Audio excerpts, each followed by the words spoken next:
You said a word in that last statement, vision. You were 21 when you started the company. I don't think were a dad at that time, right? No. Yeah. And so I mean, I look back to my 20-year-old self, I'm like, wow, man, I was doing some stupid stuff back then. But I thought I was mature. And so as you've grown as a man and matured as a man, your vision has evolved and changed. And as an entrepreneur, one of the lessons I remember as I was leaving a really good gig in a prior life to venture out with Sean, my business partner, and start Triad. We're right at about 3 years in now. Scary, leap of faith, second guessing yourself. But what I was sure is, hey, there's something different that I think we can build that deserves to exist in the world of finance. You've experienced some of that with Do Business, Do Life and the mission that we're on. But I remember reading a note, and it was from a founder, and he said, one of the things that can happen with founders if you're not careful is you will leave, what feels like a prison because you're not able to build things on your terms. And then you'll go starting building, and then you'll look up a few years later and you'll realize you actually built your own prison cell around yourself by your own doing Mm, accidentally. And yeah. where my head went, Jason, is like, I'm picturing 2011.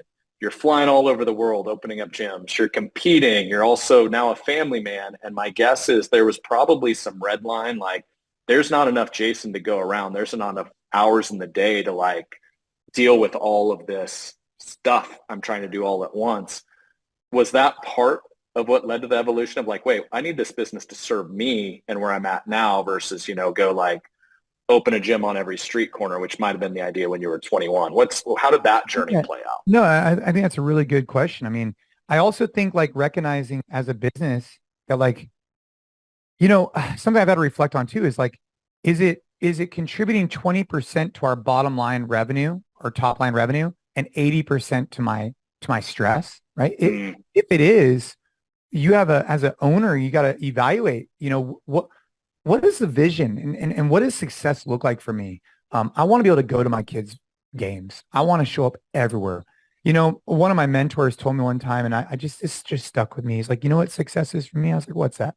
Because his house was moderate, but he'd wear $100,000 in watches every day, right? But his house was moderate, and I knew he did very well for himself. He's like, success for me one day is I want to go to every single college, high school, football game, volleyball game that my children play in. Every single one, anywhere in the country. So his son ended up playing in college and he went to every single game. So he wanted to have the financial means and the freedom to travel to go watch his kids. And it always stuck with me because he hit two birds with that. He didn't just say, I want to have the money to be able to fly somewhere, right? Or whatever. He also wanted to have the freedom to take Friday off if he needed to go do those things. And that's kind of where I'm at in my life. And that's where it's evolved is that we've had to be more strategic.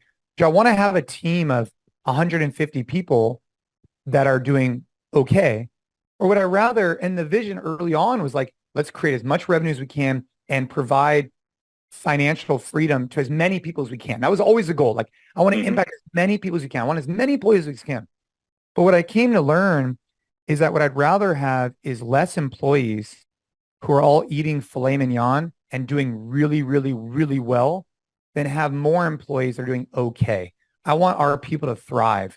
And one way that we could thrive is by taking what we've learned and expanding it digitally instead of just focusing on the brick and mortar.